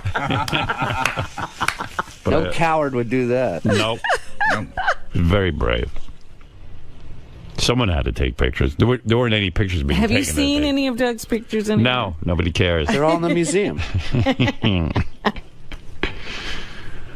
I gotta get down there. No one's taking pictures. I was compelled to go. I think he said something like that. Jimmy Olsen.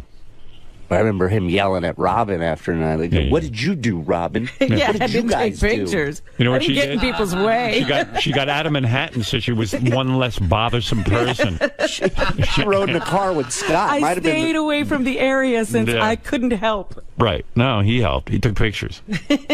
Someone had to document what happened. But they weren't his pictures. Had to be his. Yeah. No, I was not disappointed in Scott Salem. He did exactly what I expected him to do. I would like to explain myself, except I have no explanation. I need a pulpit. I would like to protect what's mine. You know that poster of Malcolm X by the window? It says, by any means necessary. Right. You should do one of Scott, but he's sitting with his feet up on a table. His arms behind his back. It says, by any means necessary. Well, I'm here now. I'm doing my work. Did you need something?